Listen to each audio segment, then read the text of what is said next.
Hello friends, मैं हूं पूनम और बहुत बहुत स्वागत करती हूं आपका आपके अपने चैनल जेपीएससी विद पूनम में। इस वीडियो में हम लोग जो आरंभिक नगर का कुछ क्वेश्चन मैंने पिछले वीडियो में कराया था और कुछ क्वेश्चन इसमें बच गए थे। इसमें टोटल 11-12 क्वेश्चन होंगे। इसको आज हम कवर अप करेंगे। फ्रेंड्स, अगर आपको सीटेट के एग्जाम में एसएसटी पेपर में 60 में 40 लाना है तो इस एमसीक्यूज को जरूर सॉल्व कीजिएगा। ये आपके एग्जाम में आपको बहुत हेल्प करेंगे, क्योंकि आपको पता है कि सीटेट के एग्जाम में अब कथन वाले क्वेश्चन ज़्यादा बनाए जाते हैं, वन लाइनर बहुत ही कम बनाए जाते हैं। तो आपको उस हिसाब से प्रिपरेशन करके चलना है। और यहाँ मैंने जितने भी क्वेश्चन को इंक्लूड किया है सब कथन वाले हैं, ताकि आपको एक क्वेश्चन से 4 चीज़ों की जानकारी मिल जाए, ताकि अगर वहाँ पे क्वेश्चन का आंसर आपको नहीं भी पता हो तो आप वहाँ गेसिंग कर सकिएगा। ठीक है फ्रेंड, चलिए वीडियो को आगे बढ़ाते हैं और शुरू करते हैं आज का पहला सवाल। पहला सवाल है, हड़प्पीय नगर शिल्प के संदर्भ में निम्नलिखित कथनों पर विचार कीजिए। पहला कथन है, सोना और चांदी से गहने और बर्तन बनाए जाते थे। दूसरा कथन है, तांबा और कांसा से केवल औजार और हथियार ही बनाए जाते थे। तीसरा कथन है, मोहरें बनाने के लिए पत्थरों का प्रयोग किया जाता था। उपर्युक्त कथनों में से कौन सा कथन सही है? सही यहाँ पे पूछा जा रहा है, यहाँ पे ध्यान दीजिएगा। इसका सही जो आंसर होगा वो है ऑप्शन बी, केवल 1 और 3। ऑप्शन बी इसका सही आंसर हो जाएगा। दूसरा कथन इसीलिए गलत है कि तांबा और कांसे से सिर्फ औजार और हथियार नहीं बनाए जाते थे, बल्कि गहना जेवर भी बनाए जाते थे। और पहला बिल्कुल सही है कि सोना और चांदी से गहना और बर्तन बनते थे। और तीसरा कथन है, जो मोहर बनाते थे उसके लिए पत्थरों का यूज किया करते थे। नेक्स्ट, सूती कपड़े के टुकड़ों के अवशेष निम्नलिखित में से किस हड़प्पा स्थल से मिले हैं? ऑप्शन ए सुतकोटदा, मोहनजोदड़ो, हड़प्पा या राखीगढ़ी। इसका सही आंसर बनेगा ऑप्शन बी, मोहनजोदड़ो। मोहनजोदड़ो से सूती कपड़ों के टुकड़े मिले हैं। मोहनजोदड़ो सिंधु नदी के किनारे है, वर्तमान पाकिस्तान में। नेक्स्ट कथन है, इसमें कथन को देखिएगा थोड़ा। हड़प्पा के नगरों में सूत कताई का काम होता था। कारण है, मेहरगढ़ में कपास की खेती होती थी। आपको इसमें सही कथन का चयन करना है। ए और आर दोनों सही कथन है और आर ए का सही स्पष्टीकरण है। दूसरा है, ए और आर दोनों सही है लेकिन आर ए का सही स्पष्टीकरण नहीं है। तीसरा है, ए सही है परंतु आर गलत है। और चौथा है, ए गलत है लेकिन आर सही है। आपको इसमें सही कथन का चयन करना है। तो इसका आंसर जो बनेगा वो बनेगा ऑप्शन बी, ए और आर दोनों सही कथन है लेकिन आर ए का सही स्पष्टीकरण नहीं है, क्योंकि ये दोनों जो सेंटेंस है इसमें इंटरलिंकिंग नहीं है, इसीलिए इसका आंसर बी बना। नेक्स्ट, हड़प्पा में मिट्टी के बर्तनों पर सामान्यतः किस रंग का उपयोग हुआ था? ऑप्शन ए लाल, ऑप्शन बी हरा, ऑप्शन सी पांडु या ऑप्शन डी नीला। इसका सही आंसर हो जाएगा ऑप्शन ए लाल। हड़प्पा वाले काले रंग से डिजाइन किए हुए खूबसूरत लाल रंग के मिट्टी के बर्तन बनाते थे और उस पर तरह तरह की चित्रकारी की जाती थी। नेक्स्ट, हड़प्पा काल में प्रयोग किए जाने वाले फेयंस के संदर्भ में निम्नलिखित कथनों पर विचार कीजिए। पहला है, इस काल में फेयंस से मन के चूड़ियाँ, बाले और छोटे छोटे बर्तन बनाए जाते थे। दूसरा है, इस काल में प्रयोग होने वाले पत्थर और शंख जहाँ प्राकृतिक रूप से पाए जाते थे, वहीं फेयंस को कृत्रिम रूप से तैयार किया जाता था। उपर्युक्त कथनों में से कौन सा कथन सही है?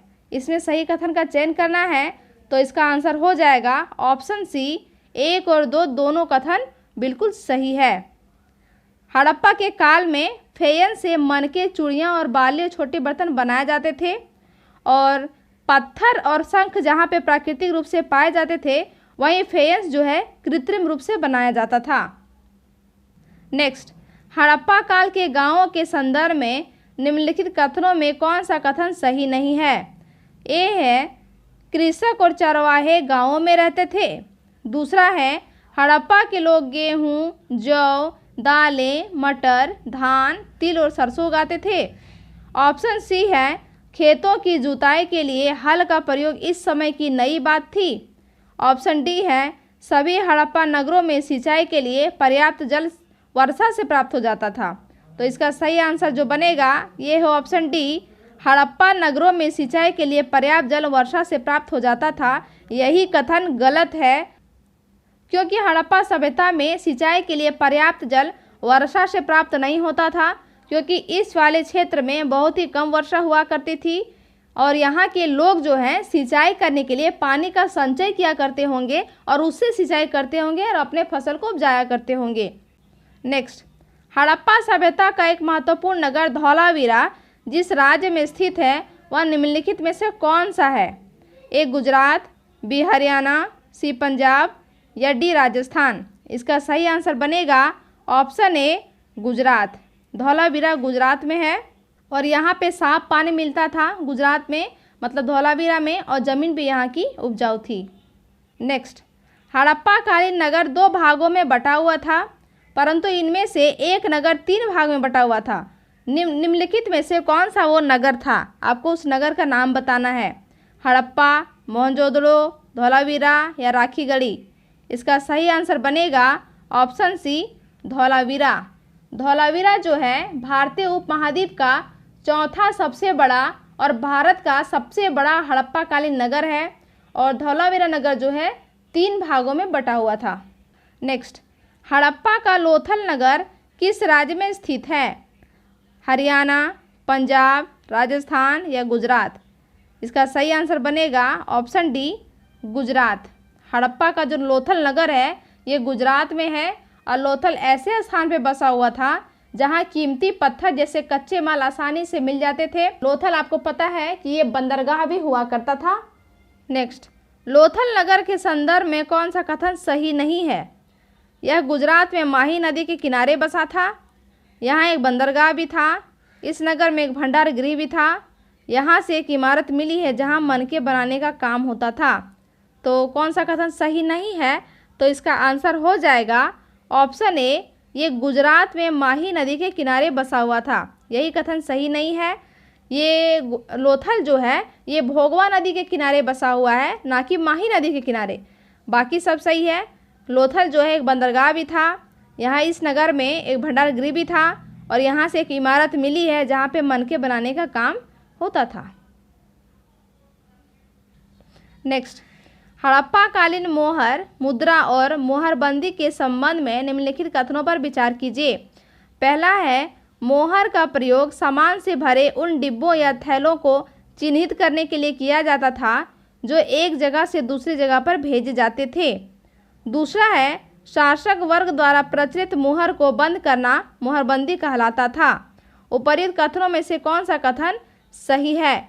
इसका सही आंसर जो होगा ये है ऑप्शन ए, केवल एक। पहला कथन ही सही है कि मोहर का प्रयोग सामान से भरे उन डब्बों या थैलों को चिन्हित करने के लिए किया जाता था जो एक जगह से दूसरी जगह पर भेजे जाते थे।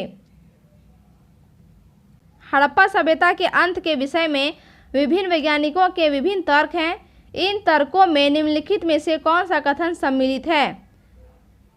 पहला है नदियों का सूखना, दूसरा है जंगलों का विनाश, तीसरा है शासकों का नियंत्रण समाप्त हो जाना।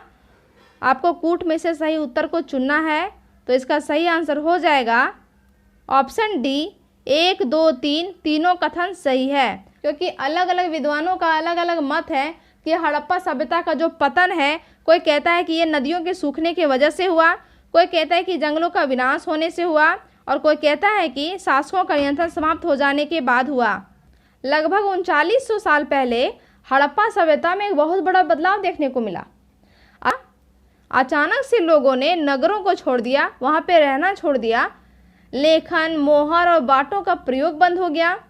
मोहनजोदड़ो में सड़कों पर कचरे के ढेर लगने लगे। कच्चे माल का आयात कम हो गया।